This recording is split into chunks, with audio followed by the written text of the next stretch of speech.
Bismillahirrahmanirrahim. Assalamualaikum warahmatullahi wabarakatuh. Alhamdulillahirabbil alamin wassalatu wassalamu ala asrofil anbiya'i wal mursalin wa ala alihi wa sahbihi wa man da'a bi da'watihi wa iltazama bi tariqatihi wa tarasama khutah jalal aqidatan islamiyatan asasan fikratihi wa ahkama syar'iyyatan miqyasan a'malihi wa masdarani ahkami. Asyhadu an la ilaha illallah, asyhadu anna Muhammadan abduhu wa rasuluhu la nabiyya ba'da. Wa qala Allah ta'ala fil kitabihil karim, a'udzu billahi minasyaitonir rajim. Bismillahirrahmanirrahim. Innad dina indallahil Islam. Wa qala aidan, wa may yabtaghi ghairal islami dinan fala yuqbala minhu wa huwa fil akhirati minal khasirin. Alhamdulillah, puji dan syukur senantiasa kita panjatkan kepada Allah Subhanahu wa taala, terutama karena Allah telah memberikan kita waktu, memberikan kita kesempatan, memberikan kita keimanan hingga kita masih dapat untuk beribadah kepadanya, memurnikan ibadah-ibadah kita. Dan kita berharap mudah-mudahan ibadah-ibadah yang kita lakukan mulai dari subuh sampai dengan nanti tidur lagi, itu Allah terima dan Allah kembangkan, dan Allah jadikan itu sebagai suatu balasan, suatu alasan untuk membalas kita dengan surganya kelak, insyaallah. Amin.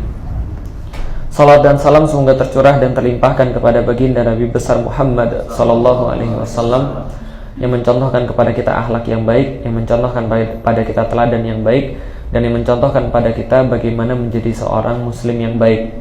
Mudah-mudahan kita senantiasa meneladani Rasulullah sallallahu alaihi wasallam, baik perbuatan-perbuatannya, baik perkataan-perkataannya, ataupun diamnya beliau. Dan mudah-mudahan kita termasuk orang-orang yang tidak hanya mengakui sebagai pengikut Nabi Muhammad sallallahu alaihi wasallam, tapi termasuk orang-orang yang juga diakui sebagai pengikutnya Rasulullah.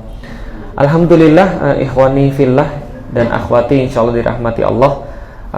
Pada hari ini kita melanjutkan kajian kita yang berjudul buku Islam Rahmatan lil Alamin. Nah, jadi kalau yang online ini bukunya, ini adalah buku yang kita pakai, yang merupakan buku panduan ketika kita membuat kajian-kajian di Yuk Ngaji. Nah, ini adalah judulnya Islam Rahmatan lil Alamin. Yang menulis siapa? Yang menulis adalah tim Yuk Ngaji, Ustadz Hafiz Abdurrahman dan saya. Jadi terima kasih kepada tim Yuk Ngaji yang sudah menulis ini. Ada visualisnya itu Mbak Dinda Emeralda Nur Ahni, ada penulisnya juga Saif Muhammad Isa, dan juga tidak lupa ini diambil atau disarikan daripada bukunya Ustadz Hafiz Abdurrahman yang berjudul Islam, Politik dan Spiritual. Nah, jadi pada hari ini kita melanjutkan pembahasan kita yang sudah selesai pada bab muqaddimah. Dalam bab muqaddimah kita sudah membahas dan kita sudah mengetahui bahwa Islam itu adalah sebuah ajaran yang bersifat menyeluruh. Bahwasanya Islam itu adalah pemikiran yang mengubah. Islam itu adalah pemikiran yang memberikan solusi, terutama solusi bagi manusia. Dan solusi ini akan berlangsung hingga akhir zaman. Karena kenapa? Karena pada dasarnya tidak ada yang berubah kecuali cuma wasilahnya saja. Sedangkan segala sesuatunya bersifat tetap. Jadi misalnya kalau kita melihat permasalahan-permasalahan manusia, maka permasalahan-permasalahan manusia dari dulu sampai sekarang ya sama, itu-itu saja. Misal kalau kita lihat, orang dari lahir perlu makan, itu masalah. Dari dulu sampai sekarang masalahnya sama, orang perlu makan. Bedanya apa? Bedanya ya dulu makanannya sama sekarang beda. Dulu nggak ada pizza misalnya, sekarang ada pizza. Dulu misalnya nggak ada pempek isinya sosis, sekarang ada pempek isinya sosis. Ya gitu aja bedanya. Nah, tapi yang lain nggak ada beda. Mengenai aktivitas makannya itu tetap sama.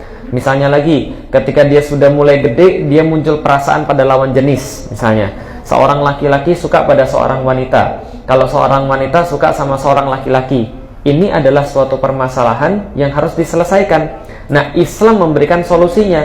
Tapi permasalahannya dari dulu sampai sekarang ya itu-itu saja. Namanya rasa suka laki-laki kepada wanita dan rasa suka wanita kepada laki-laki ya dari dulu begitu saja, tidak bakal berubah. Nah, Islam memberikan solusinya. Bagaimana kalau laki-laki suka sama seorang wanita? Bagaimana ketika wanita suka sama seorang laki-laki? Interaksinya diatur seperti apa? Apa yang boleh, apa yang tidak boleh? Nah, ini adalah solusi dari Islam. Ini adalah pemikiran yang diatur di dalam Islam. Islam mengatur kalau suka ya mbok ya nikah. Kalau belum bisa nikah, nggak bisa nikah, ya puasa dulu misalnya. Kalau misalnya puasa masih nggak kuat, ya jangan munculkan perangsang-perangsangnya. Yaitu adalah solusi Islam bagi kemudian permasalahan-permasalahan yang dihadapi oleh manusia. Adapun permasalahannya dari dulu sampai sekarang, yaitu itu saja. Permasalahan tetap cinta, yang berganti apa? Wasilahnya. Dulu kiriman surat, sekarang WhatsAppan. Dulu pinjem buku, nah sekarang pinjem sekarang nyonteknya lewat digital gitu kan ya. Dulu misalnya datang ke rumahnya, nah sekarang stalking Facebooknya, kepo Twitternya gitu kan ya, lihat Instagramnya. Itu bedanya itu saja, tapi aktivitasnya tetap sama-sama kepo, sama-sama stalking. Nah hukumnya juga sama, karena yang dihukumi oleh Islam adalah aktivitasnya, yang dihukumi oleh Islam bukan wasilahnya atau perantaranya. Wasilah bisa berganti sesuai dengan tempat dan sesuai dengan waktu, tapi Islamnya tetap memberikan solusi bagi permasalahan itu. Ini yang dibawa oleh Rasulullah Shallallahu Alaihi Wasallam ketika beliau berdakwah di di Mekah. Ketika beliau berdakwah di Mekah, maka Mekah pada saat itu sudah jumut dengan kondisi-kondisi pemikiran-pemikiran yang bukan Islam, solusi-solusi yang justru bikin masalah baru, kejahatan di mana-mana, kezaliman merajalela, keserakahan sangat banyak sekali. Maka Allah turunkan kepada Rasulullah Shallallahu Alaihi Wasallam Islam untuk menyelesaikan permasalahan-permasalahan orang-orang Arab pada saat itu dan menjadi pilot project bagi seluruh permasalahan orang-orang di dunia. Termasuk kita pada saat ini, ketika kita berislam berarti kita harusnya berubah. Ketika kita berislam harusnya ada sesuatu yang berubah daripada kita. Menangani sesuatu itu berubah. Awalnya misalnya antum menyelesaikan satu masalah bukan dengan Islam, tapi ketika antum sudah berislam, berhijrah, antum berganti menyelesaikannya dengan cara yang islami. Misal contoh, dulu ketika nggak dapat sesuatu ngamuk, marah-marah. Sekarang ya sudahlah, nggak apa-apa. Tujuannya apa sih? Tujuannya kan untuk kemudian beribadah. Tujuannya untuk dapat pahala. Pahala tuh bisa jadi saya dapat kalau saya mendapatkan yang saya mau, tapi juga bisa saya dapatkan dengan bersabar ketika saya nggak mendapatkan yang saya mau. Ya sudah, nggak apa-apa. Berganti cara penyelesaiannya. Dari antum suka sama seorang wanita, antum kejar, antum kepo, antum stalking, lalu antum DM-an sama dia, antum WhatsApp-an sama dia. Ketika antum sudah kenal Islam, ya sudah, nggak apa-apa. Namanya jodoh itu ya kalau seandainya Allah sudah menentukan, ya sudah pasti ada ada jalannya. Tapi kalau Allah belum menentukan, ya sudah, lebih baik saya memantaskan diri dulu. Kalau saya sudah memantaskan diri, insya Allah pasti akan memberikan yang terbaik bagi saya. Berganti dari sebelumnya antum cari uang, apapun antum kerjakan, antum riba antum ambil misalnya, bohongin orang antum kerjakan, sumpah palsu antum kerjakan. Serius bro, ini barangnya bagus banget bro, swear, bener, sumpah, gitu kan ya, ngomong seperti itu. Lalu orang yakin lalu memberi produk Anda. Ketika mengetahui Islam, oh nggak boleh banyak bersumpah. Ya ini adalah barangnya bagus, insya Allah Anda bisa lihat begini-begini, Anda boleh buktiin, kalau Anda suka Anda boleh beli. Nanti kalau Anda sudah beli 3 hari Anda nggak suka, Anda boleh kembalikan. Misalnya begitu. Lalu berarti tidak banyak bersumpah. Dia berganti dalam segala sesuatu aktivitasnya. Dalam menyikapi orang juga sama. Awalnya ketika dihina orang, dasar lu, nggak bisa apa-apa, apalagi lu, misalnya dia bales misalnya. Tapi ketika dia sudah memahami Islam, dasar lu nggak bisa apa-apa, ya memang saya nggak bisa apa-apa, ajarin dong, misalnya. Jadi berganti aktivitas-aktivitasnya. Jadi kalau seandainya antum memeluk Islam, antum hijrah menuju ke Islam, antum merasa bahwa antum sudah muslim tapi tidak ada yang berubah pada antum, nah ini ada masalah. Lah kenapa? Dalam sejarahnya Islam tidak pernah gagal mengubah orang. Dalam sejarahnya Rasulullah Shallallahu Alaihi Wasallam ketika Islam itu diperkenalkan pada orang berubah. Umar bin Khattab berubah, Utsman bin Affan berubah, Ali bin Abu Thalib berubah, Abu Bakar berubah, siapa lagi misalnya, Abu Ubaidah Al-Jarrah berubah, Amr bin As berubah, Khalid bin Walid berubah, semua berubah. Lah kenapa? Karena Islam adalah pemikiran yang mengubah manusia. Itu yang sudah kita bahas di bab yang pertama. Maaf, bukan bab ya, pembahasan yang pertama. Nah, setelah muqaddimah kita masuk dalam bab 1. Bab 1 itu tentang ta'rif Islam. Jadi tentang definisi Islam.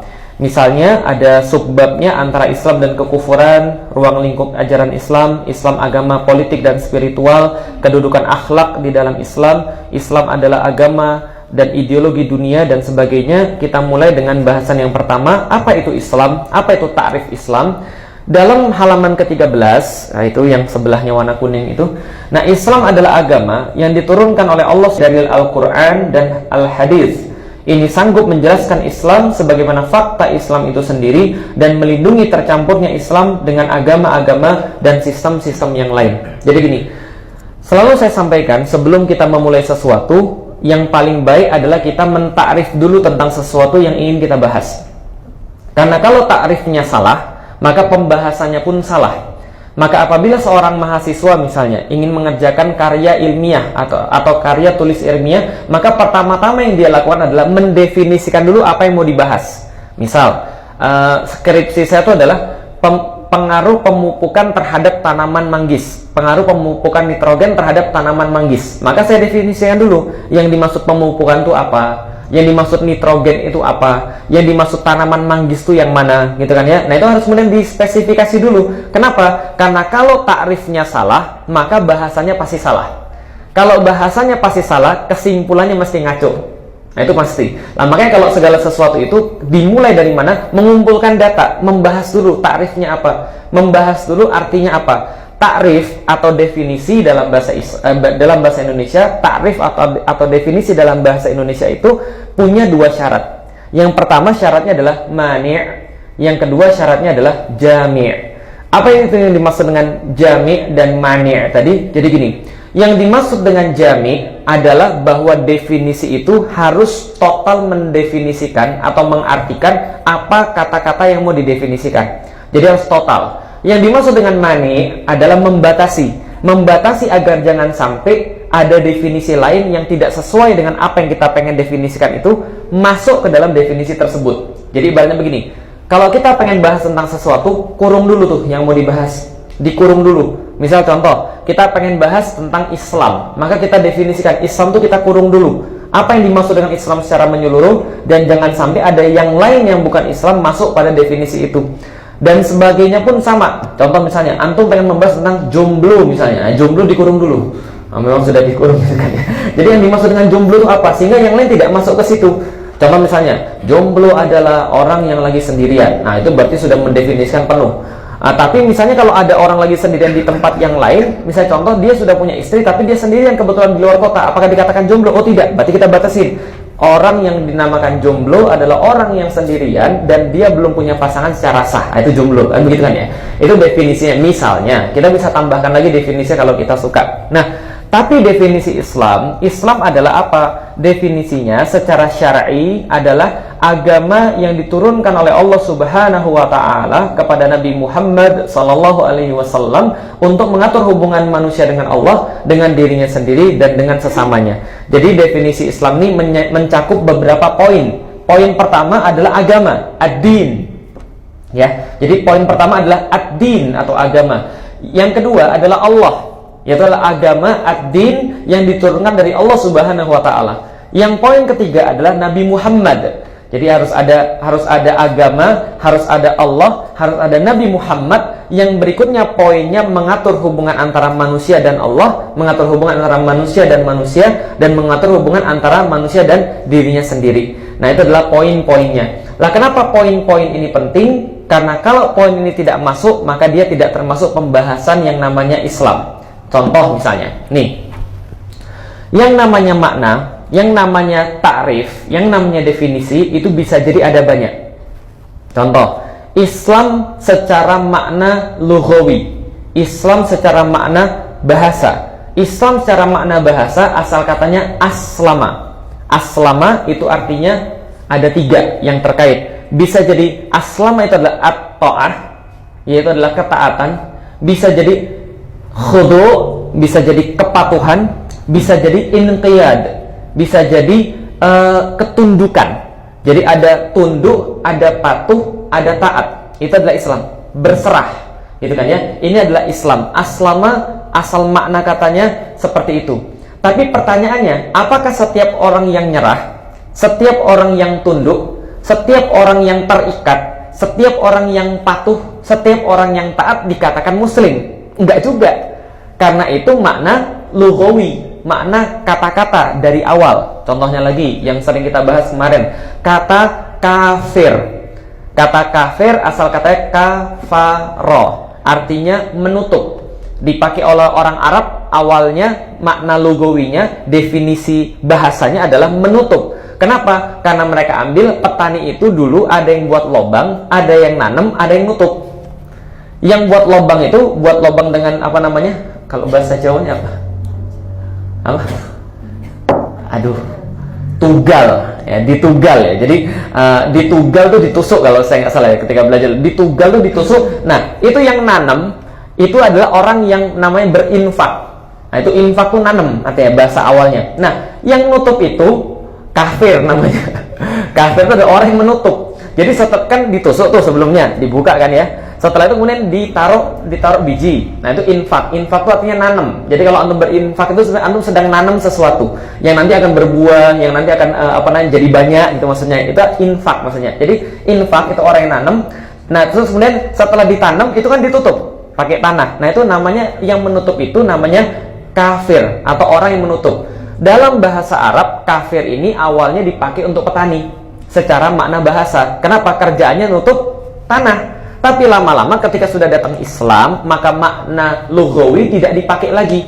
Maknawi juga tidak dipakai lagi, diganti dengan makna syar'i. Siapa itu orang-orang kafir? Innalladzina kafaru min ahlil kitabi wal musyrikin. Sesungguhnya orang-orang kafir itu ada dua jenis, yaitu adalah dari orang-orang yang ahlul kitab dan yang kedua dari orang-orang yang musyrik. Ini maksudnya makna syar'i, sehingga sudah dibatasi oleh Allah Subhanahu wa taala. Jadi sekarang kalau ada petani kita tidak panggil lagi, "Woi kafir," nggak boleh begitu. Karena sudah dibatasi dengan makna yang syar'i. Sama Islam itu tadi sudah saya sampaikan makna dasarnya atau definisi dasarnya dari makna lughawi. Indonesia ini susah ya. Jadi makna itu jadi artinya arti gitu ya. Sedangkan bahasa Arab makna itu bisa jadi arti etimologis. Ya tapi nggak apa-apa, antum ngerti lah Mas ya. Jadi Islam itu dari asal katanya, dari lughawinya, dari kata-katanya adalah aslama. Aslama artinya ada tiga, ada at-ta'ah, ada ketaatan, ada khudu, ada kepatuhan atau ketundukan, ada yang namanya inqiyad. Nah, tadi ya, keterikatan pada sesuatu itu adalah Islam. Tapi tidak semua orang yang tunduk, patuh, dan taat disebut dengan muslim. Maka Islam itu ketika kita lihat maknanya, itu ada banyak makna. Misal contohnya, di dalam Al-Quran, itu ada ayat yang begini bunyinya. Afa ghaira dinillahi yabghun. Apakah selain daripada agama Allah yang Anda inginkan? Walahu aslama man fis samawati wal ard. Dan sesungguhnya kalau Anda lihat itu telah menyerah kepada Allah, telah aslama, ada kata-kata aslama di situ. Walahu aslama man fis samawati wal ard tau'aw wa qarha. Sesungguhnya telah tunduk kepada Allah, telah menyerah kepada Allah segala sesuatu yang ada di dalam samawati wal ard, yang ada di antara langit dan bumi, tau'aw wa qarha. Sesungguhnya dia taat itu secara baik dia mau atau dia tidak mau, dia ridho atau dia tidak ridho, dia tetap taat sama Allah. Maksudnya begini, antum mau beriman, antum mau kafir, nggak ada urusan. Antum mau manusia, antum mau binatang, nggak ada urusan. Antum mau jadi apa saja, nggak ada urusan. Antum tunduk pada aturan Allah, antum tunduk pada sunatullah, antum tunduk pada qadarullah. Apa qadarullahnya? Ada yang mati, ada yang hidup, betul. Makanya kalau antum mau nggak beriman, mau antum beriman, tetap aja akan mati. Ya kan ya, tetap antum beriman, antum nggak beriman, setelah antum jadi mayat ya tetap aja akan dimakan sama bakteri, akan dimakan sama jasad-jasad ternik itu. Antum mau beriman atau mau nggak beriman, kelelep ya mati. Bukannya saya beriman, saya bisa bernapas dalam air, ya nggak gitu. Itu yang dimaksud dengan telah tunduk kepada Allah. Walahu aslama man fis samawati wa fil ard, gitu kan ya. Jadi telah tunduk kepada Allah apapun yang ada, baik dia itu makhluk atau bukan baik makhluk, baik itu makhluk hidup ataupun makhluk mati, baik dia mau beriman, baik dia nggak mau beriman, semua tunduk kepada Allah. Nah, maka ini adalah arti Islam secara total. Jadi Islam bisa jadi ada arti umum. Apa arti umumnya? Tunduk, patuh, pasrah, dan taat. Tapi kalau kita bahas tentang makna syar'i, yaitu adalah Islam yang kemudian secara syar'i, apa maknanya? Ada dua makna di sini. Nah, jadi teman-teman perlu perhatian supaya nanti besok-besok ketika bertemu dengan pendapat-pendapat tidak merasa bingung, tidak merasa goncang gitu ya, atau ruwet gitu ya. Nah, jadi ada dua makna Islam secara syar'i. Tadi ya, Islam secara umum maknanya apa? Kepatuhan, ketaatan, ketundukan. Tapi kalau Islam secara syar'i ada dua makna. Makna yang pertama, makna am atau makna umum. Jadi coba lihat, ini agak membingungkan ya. Ada makna umum, ada makna syar'i. Secara syar'i lagi ada dua makna lagi. Syar'i secara umum dan syar'i secara khusus. Bingung? Bagus. Kalau nggak bingung ya alhamdulillah. Makna syar'i secara umum, Islam adalah agama yang dipegang oleh para nabi. Semua nabi-nabi itu memegang Islam. Semua nabi-nabi mengajarkan intisari ajaran Islam. Paham sampai di sini? Oke ya. Contohnya seperti apa? Misalnya Nabi Ibrahim, wa makana Ibrahimu Yahudian au Nasranian. Tidaklah yang namanya Ibrahim itu dia adalah Yahudi dan tidak pula dia Nasrani. Walakin tapi dia adalah seorang Hanifah Muslimah. Bahwa dia adalah seorang Muslim yang Hanif, Muslim yang taat. Dari situ kita ambil bahwa Nabi Ibrahim mengajarkan prinsip-prinsip Islam. Jelas ya? Jadi kalau dikatakan bahwa apa agama nabi-nabi sebelum kita nggak tahu. Yang jelas dia mengajarkan prinsip Islam. Ibrahim sebelum meninggal, dia kemudian sampaikan pada anak-anaknya, jangan pernah mati kecuali Anda menjadi seorang Muslim, gitu kan ya? Artinya Muslim orang yang berserah kepada Allah. Itu yang pertama. Makna Islam adalah agama yang diberikan pada nabi-nabi sebelum Muhammad Rasulullah, yang itu prinsipnya adalah tauhid, adalah Islam. Itu yang pertama. Makna yang kedua adalah agama yang diturunkan kepada Nabi Muhammad mengatur 3 hal tadi. Bagi dia dan Allah, bagi dia dan dirinya sendiri, bagi dia dan manusia-manusia yang lain. Apa dalilnya? Contoh misalnya, dalam satu hadis yang sangat panjang dan itu ditemukan dalam banyak sekali kitab hadis, misalnya contoh Sahih Arba'in, 40 hadis-hadis pilihan. Itu teman-teman pernah baca yang begini kan ya, Bunyal Islam ala khamsin. Pernah baca yang begitu. Jadi Rasulullah SAW ketika menjelaskan Islam kepada para sahabat, itu kemudian mengatakan begini, Bunyal Islam ala khamsin. Sesungguhnya Islam itu dibangun atas 5 hal. Apa saja? Syahadatil an la ilaha illallah wa anna Muhammadar Rasulullah. Pas Ramadan itu berapa kali dibaca di sini, gitu kan ya? Mungkin sampai antum dengar terus. Syahadatil an la ilaha illallah wa anna Muhammadar Rasulullah. Yang pertama Islam itu adalah syahadat bahwa Anda harus bersaksi tidak ada sesembahan kecuali Allah dan bahwa Nabi Muhammad adalah utusan Allah. Yang kedua, wa aqimis shalah, dan juga dia langsung melaksanakan salat. Yang ketiga, wa itaiz zakah, dan dia kemudian melaksanakan zakat. Yang keempat, wasawmi Ramadan, dan dia melaksanakan saum Ramadan. Yang keempat, yang kelima, wal hajj. Jadi jelas sekali bahwa Islam itu ada 5. 1, bersyahadat tidak ada Tuhan selain Allah, beribadah hanya pada Allah, tidak yang lainnya, lalu mengakui Muhammad adalah utusan Allah, namanya syahadatain. Yang kedua, wa iqamis salah, dan Anda melaksanakan salat. Yang ketiga, Anda itaiz zakah, Anda itu kemudian melaksanakan zakat. Yang keempat, wa shaumi Ramadan, dan Anda juga bersaum Ramadan. Yang kelima, wal hajj, dan 5 adalah haji. Pertanyaannya, nabi-nabi yang lain ada nggak yang bersyahadat begitu? Ada nggak yang bersyahadat begitu? Pernah nggak ada dalilnya Musa berkata asyhadu an la ilaha illallah wa asyhadu anna Muhammadar Rasulullah? Nggak ada dalilnya. Jadi secara khusus, ya sekali lagi ya, arti syar'i secara khusus bahwa agama Islam adalah yang seperti ini yang diambil tadi. Untuk memudahkan Anda semua, maka yang dimaksud dengan definisi Islam ini. Jelas ya sampai di sini ya. Jadi jangan tanya lagi, itu nabi-nabi yang lain itu Islam atau bukan? Wallahu misal.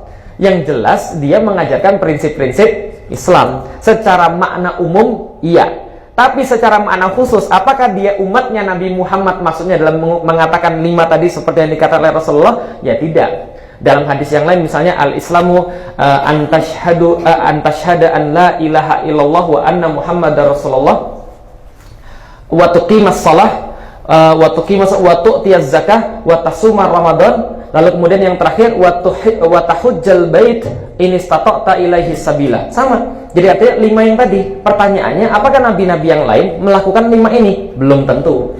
Artinya adalah apa? Yang kita ambil dalam makna ini adalah makna yang khusus. Jelas ya sampai di sini ya. Jadi misalnya kalau misalnya ditanya nabi-nabi yang lain agamanya Islam atau tidak? Jawabannya wallahu a'lam.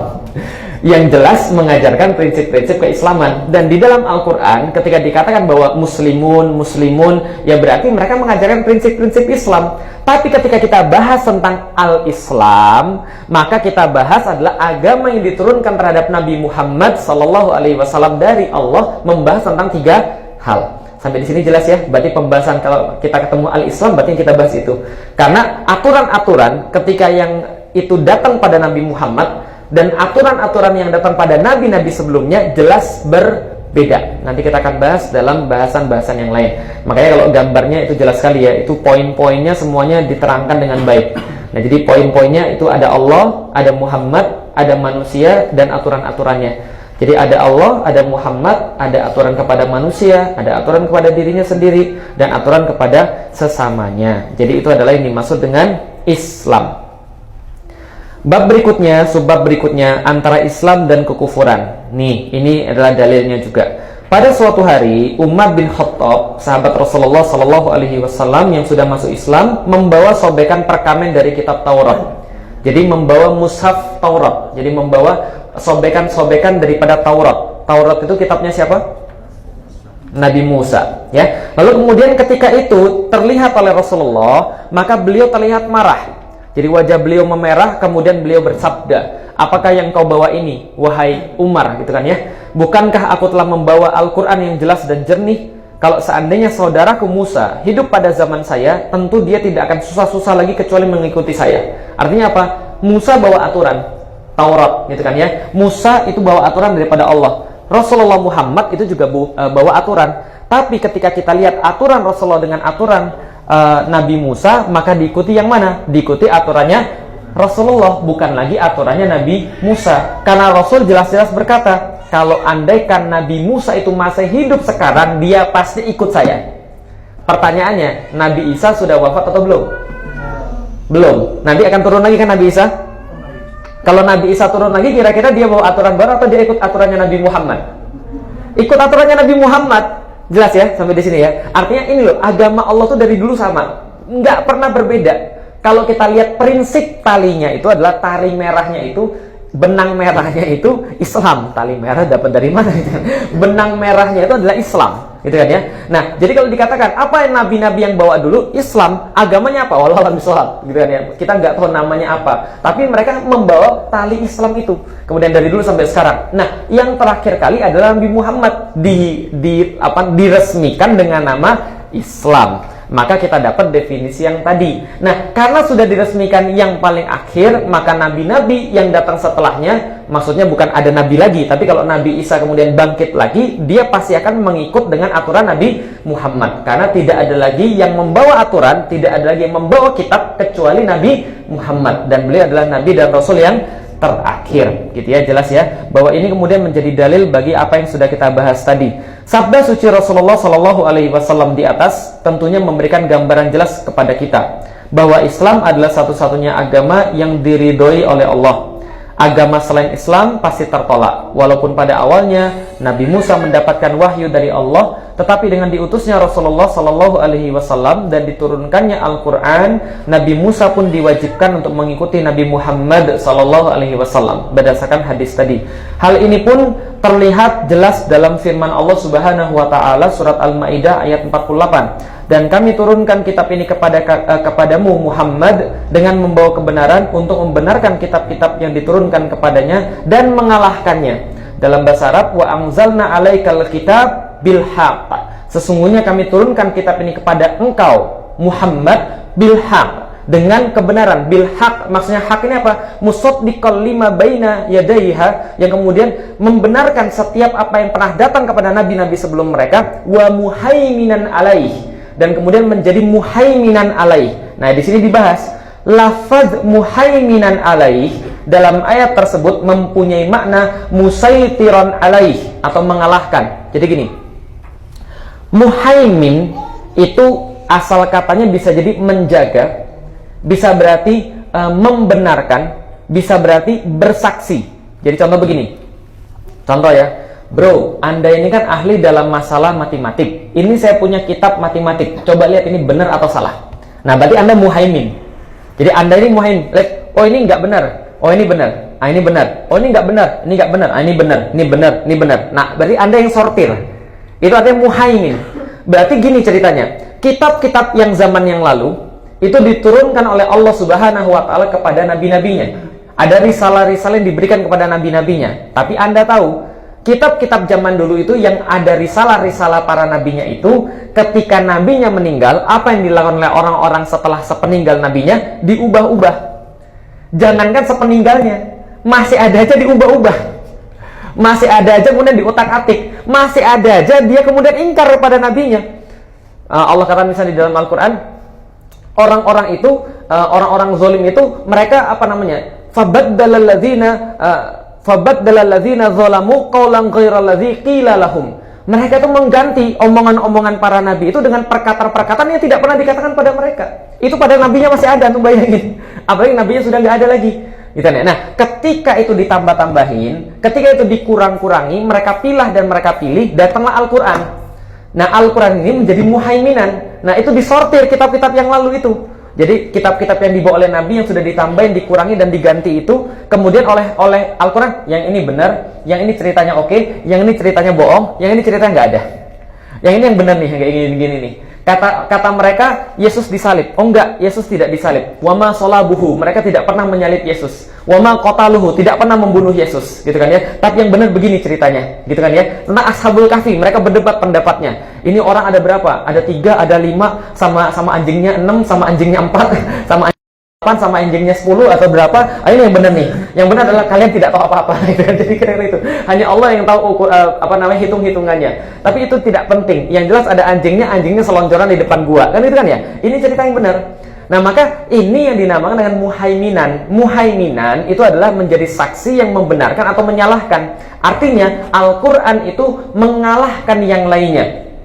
Misalnya, huwallazi arsala rasulahu bil huda wa dinil haqq liyuzhirahu ala dini kulli. Allah menurunkan kebenarannya, yaitu adalah Al-Qur'an dan nabinya, liyuzhirah, untuk kemudian diterangkan, untuk kemudian dizuhurkan, dizohirkan. Contoh, jam 12 nanti sholat, namanya sholat sama sholat Jumat. Kalau hari-hari biasa namanya sholat. Kenapa namanya sholat zuhur? Ada yang tahu kenapa namanya sholat zuhur? Zuhur itu asal kata apa tadi yang saya bilang? Terlihat, terang, gitu kan ya. Coba lihat, hari-hari paling terang itu jam berapa? Ya jam 12 sampai jam 2. Berarti kalau antum sholat zuhur ketika sudah gelap, itu antum salah. Paham gak kata saya? Karena namanya sholat zuhur. Zuhur itu artinya terang, zuhur itu terlihat, zuhur itu artinya ya mengkilat, kira-kira begitulah. Makanya ketika Allah kata liyuzhirah, bisa dipahami maksudnya liyuzhirah, artinya tidak ada sholat yang lebih terang daripada sholat zuhur. Coba lihat sholat sebelumnya, sholat subuh, terang nggak? Nggak. Setelah sholat apa? Asar, terang nggak asar? Enggak juga. Berarti kalau antum sholat zuhur di tempat yang nggak terang, itu antum bermasalah. Maksudnya ketika nggak terang, itu berarti antum bermasalah. Kalau gelap gimana? Mendung, ya itu nggak ada urusan ya. Maksudnya adalah zuhur itu yang paling terlihat. Liyudhhirahu ala dini kulli, mengalahkan agama-agama yang lain. Terangnya itu kemudian menutup agama-agama yang lain, yang kemudian lebih terlihat daripada agama-agama yang lain. Maksudnya begitu. Artinya Islam mengalahkan agama-agama yang lain. Yang berarti Al-Quran diturunkan untuk menghapus, menasakh ajaran-ajaran sebelumnya, terang banget sampai antum tuh nggak mau memperhatikan yang lain, kira-kira gitulah. Berarti kalau sudah ada Islam, antum masih tertarik sama yang lain, itu antum ada masalah dengan kepala antum, gitu ya, jelas ya. Namanya langit itu, gitu kan ya. Misalnya contoh, kenapa bulan itu nggak terlihat di siang hari? Matahari lebih terang, bukan matahari lebih terang. Faktanya adalah matahari sumber cahayanya bulan, gitu kan ya. Nah, karena kita bukan penganut yang itu ya, flat earth gitu ya.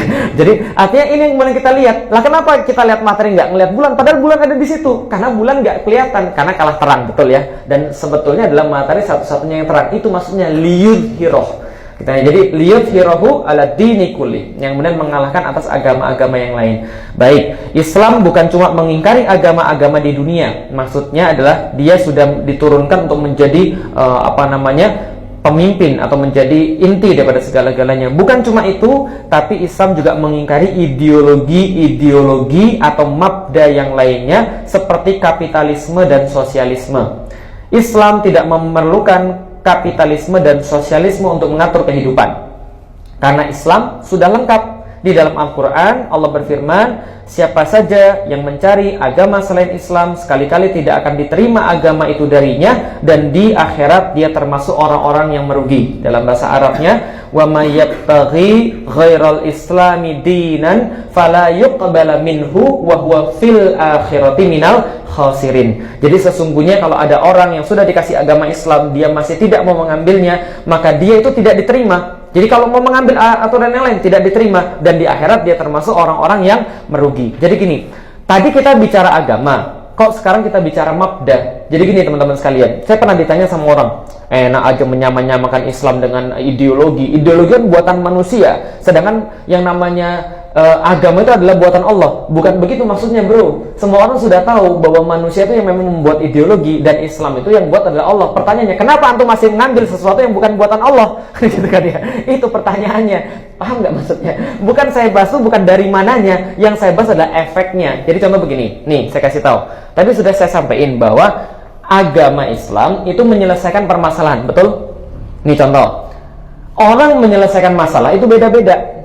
Contoh misalnya, antum suka sama cewek, antum mau apain? Bisa dengan cara apa saja biar antum tuh puas gitu loh maksudnya. Bisa dengan apa saja? Pacaran, bisa. Selain pacaran apa lagi? Santet, supaya mau sama antum gitu kan ya. Itu bisa juga. Ya itu kan maksud saya kan itu kan bisa, itu kan pilihan ya. Nah, bisa jadi disantet, bisa jadi kemudian dipacari, bisa jadi kemudian dinikmati dalam diam gitu kan ya. Namanya cinta dalam diam. Menikahnya hanya dalam angan gitu kan ya. Kemudian bisa jadi antum nikahi gitu kan ya, itu bisa jadi, atau bisa jadi antum tag gitu kan ya, itu bisa jadi juga. Nah pertanyaannya, di antara cara-cara untuk memuaskan antum ketika antum menyukai seorang wanita, pertanyaannya yang mana yang benar kan gitu. Nah tanpa kita sadar, setiap cara pandang kita dalam menyelesaikan satu masalah itu berdasarkan dari sudut pandang tertentu. Sudut pandang tertentu ini yang namanya ideologi, gitu loh. Nah, setelah dilihat-lihat, setelah disortir-sortir, ideologi itu cuma 3. Yang pertama kapitalis, yang kedua sosialis, yang ketiga Islam. Kecuali kalau antum pengen ngasih tahu saya ada ideologi yang lain. Nah, kenapa? Nanti kita akan bahas tentang ideologi, bahwa ideologi itu harus berdasarkan pemikiran yang dasar dan kemudian tentang keseluruhan dan menjelaskan segala perkara. Pertanyaannya, apakah Pancasila adalah ideologi? Oke, kalau gitu kita lihat jadi begini. Ini sedikit melebar ya. Jadi gini, ideologi itu kan menyelesaikan segala perkara. Contoh misalnya, ideologi kapitalis itu punya sistem ekonomi kapitalis. Siapa landasannya? Adam Smith dalam bukunya Wealth of Nation. Orang-orang sosialis punya sistem ekonomi. Dasarnya apa? Bukunya Karl Marx, judulnya Das Kapital, gitu kan ya. Pandangannya berbeda. Contoh, Adam Smith berpandangan bahwa ekonomi itu bisa digerakkan secara maksimal apabila produksi dan konsumsinya tinggi.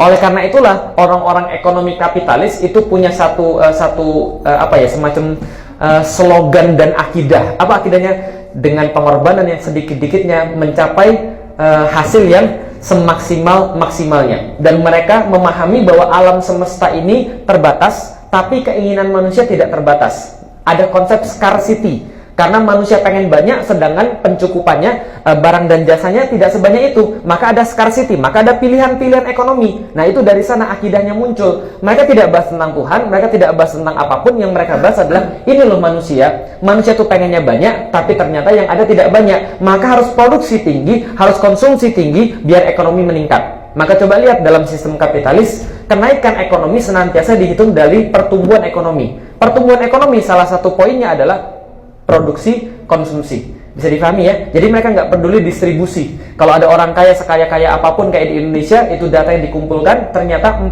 orang terkaya di Indonesia itu kekayaannya setara dengan 100 juta orang termiskin Indonesia. Antum bayangin. Jadi antum termasuk orang yang terkaya atau termiskin kira-kira? Kayaknya antum bukan terkaya deh ya, berarti antum termiskin itu lagi kan ya. Antum bayangin, coba antum bayangin gini, 250 juta rakyat Indonesia. Bisa dipahami ya?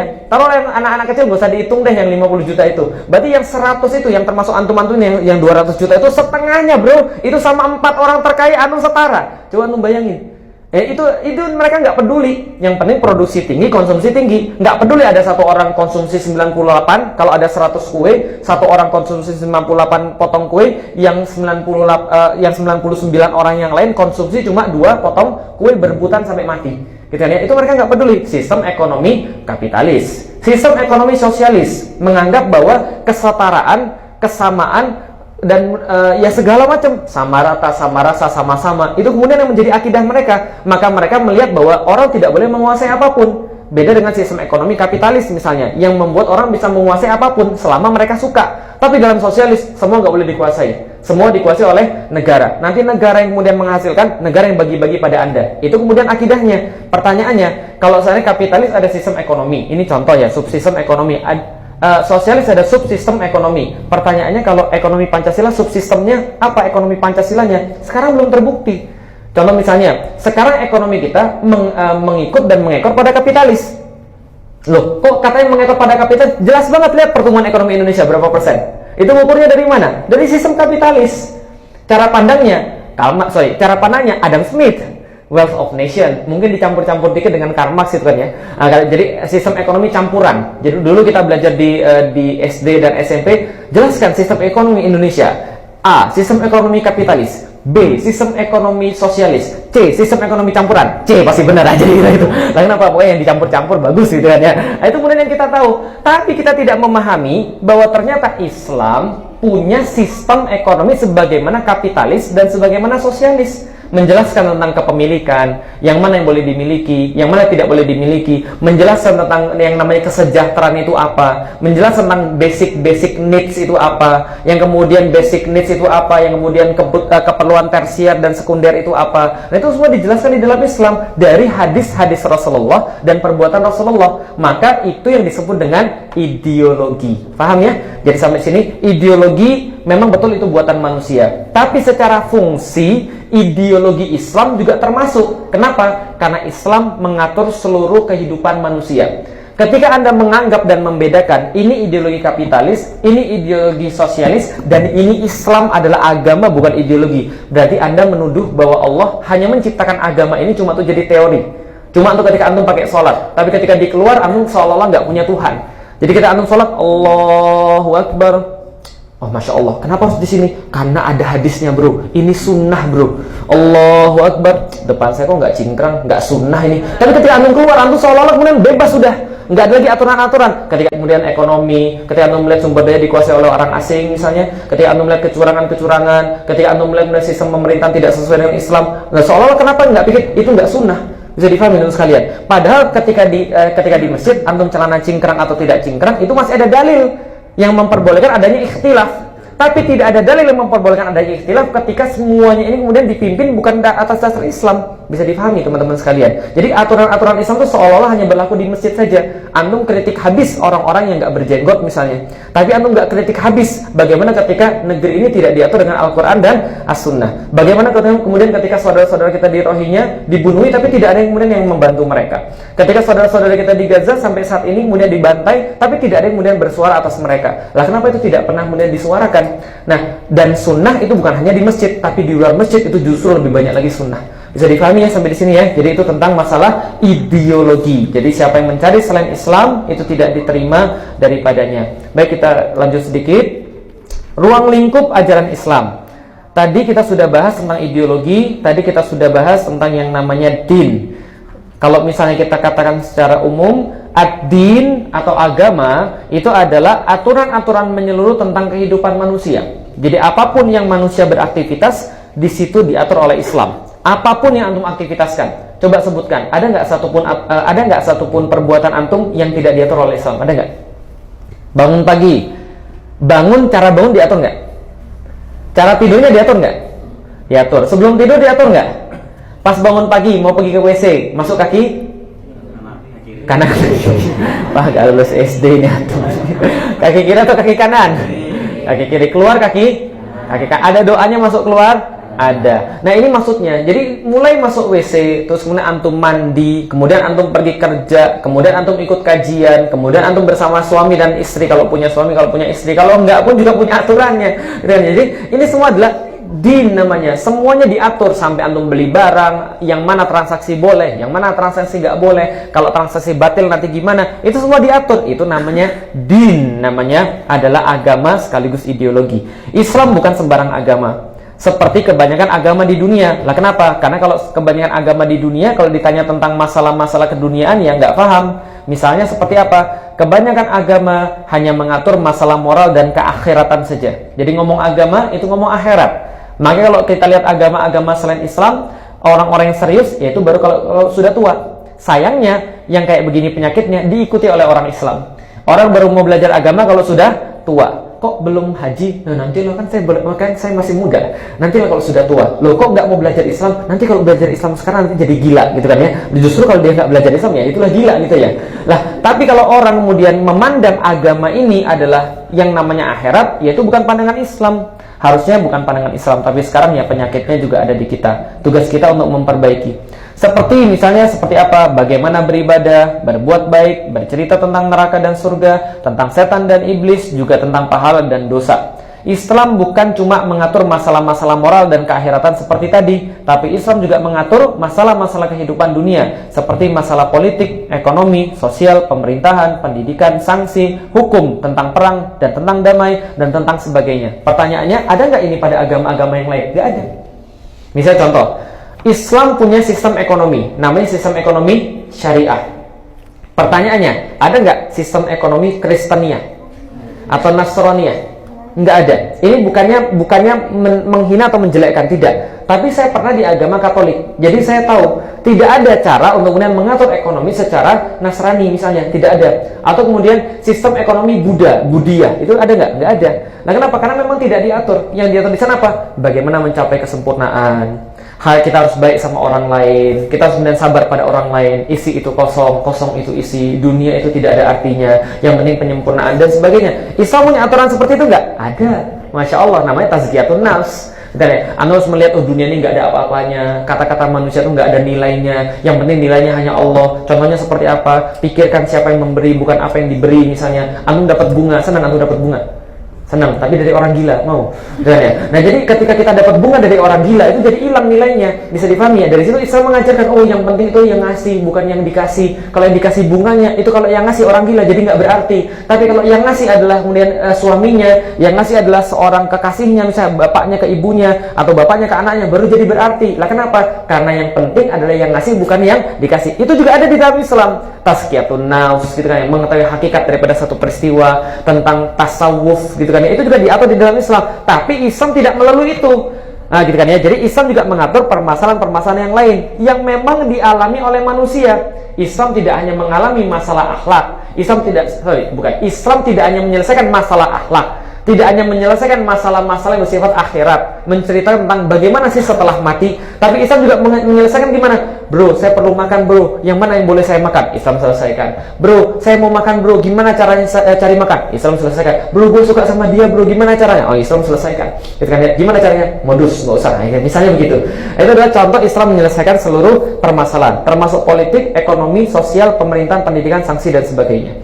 Dengan kata lain, Islam bukan cuma mengurusi masalah ruhiyah atau spiritual, tapi juga mengurusi masalah siasiyah atau politik. Islam adalah akidah spiritual sekaligus akidah politik, akidah ruhiyah was siyasah. Karena itulah Islam bisa disebut sebagai agama dan ideologi.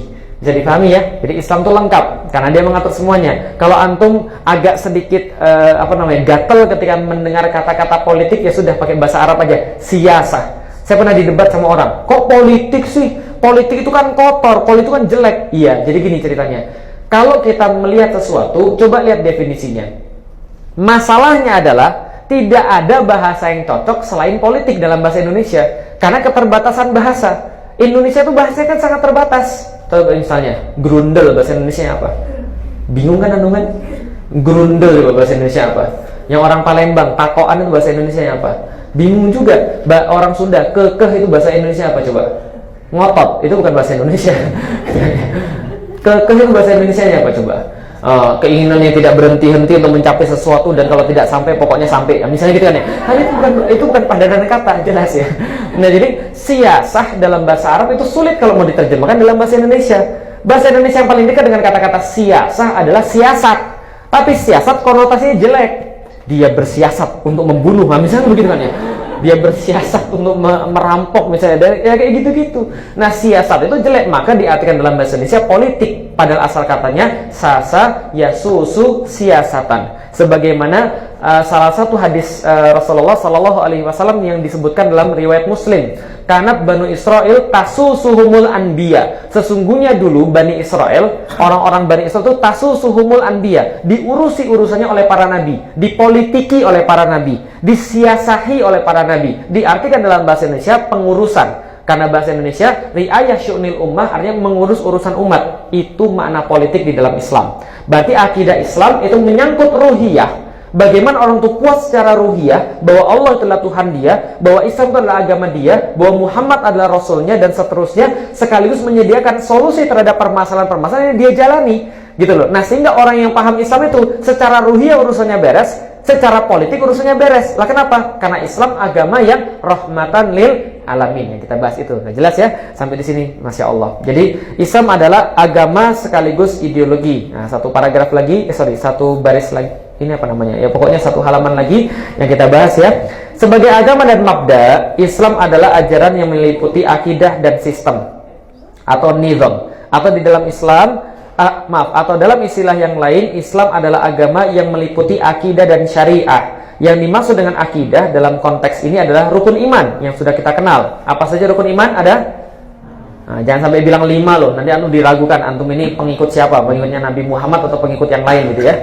Nah, jadi rukun iman ada 6. Iman kepada Allah, iman kepada Rasulnya, iman kepada kitab-kitabnya, iman kepada hari akhir, iman kepada malaikat-malaikatnya, dan iman kepada ketentuan-ketentuan Allah, qada dan qadar. Barusan saya di debat anak saya, Alila bilang begini, Abi, rukun iman tuh yang mana duluan? Iman pada Allah, setelah itu yang mana? Iman pada Rasul atau iman kepada hari akhir? Itu di debat di sekolahnya. Saya bilang, itu nggak ada urutannya.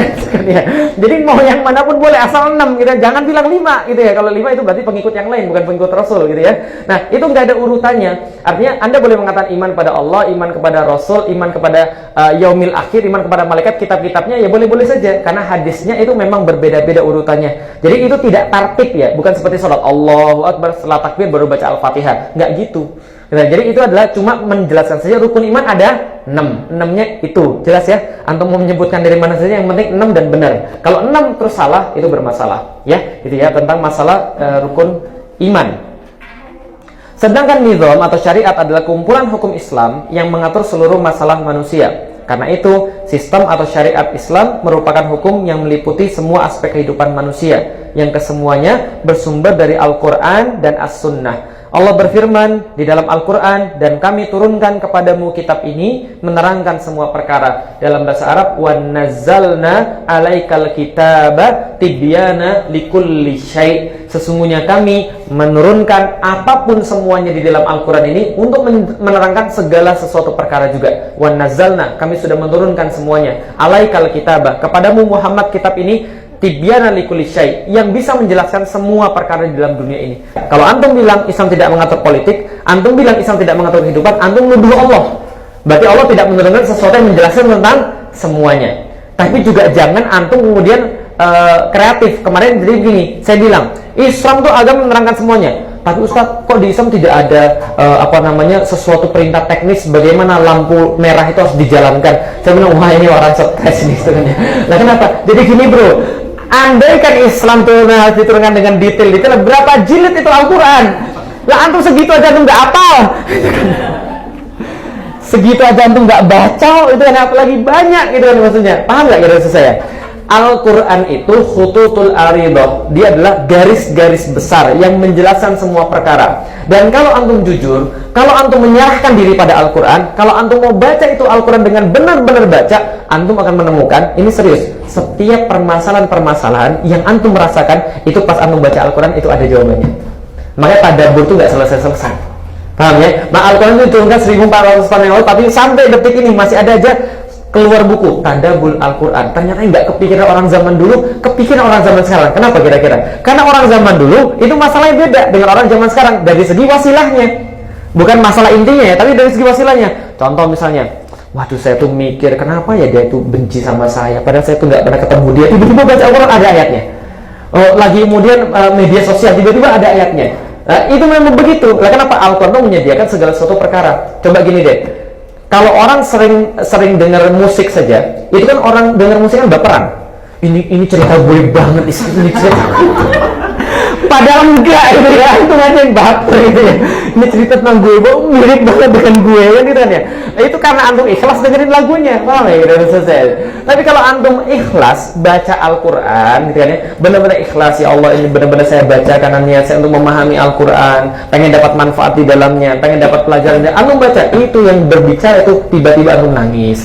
Ini cerita gue banget nih bro, ini cerita sekarang banget nih bro, kira-kira begitulah. Kalau antum benar-benar mau baca dengan ikhlas ya. ya. Wa nazzalna 'alaikal kitaba tibyanan likulli syai'. Dalam ayat yang lain Allah berfirman, hari ini telah aku sempurnakan agamamu dan telah aku cukupkan nikmatku bagimu dan serta aku ridhoi Islam sebagai agama bagimu. Al-yauma akmaltu lakum dinakum wa atmamtu alaikum ni'mati wa raditu lakumul islama dina. Sesungguhnya pada hari ini telah aku cukupkan, telah aku sempurnakan lagi, telah aku ridhoi lagi. Sudah cukup, sudah sempurna, sudah diridhoi. Artinya apa? Ibarat bola itu bulat itu nggak usah ditambahin, kalau ditambahin benjol, nggak usah dikurangin, kalau dikurangin jadinya penyok gitu ya. Nah maka ya bola ya sudah segitu saja.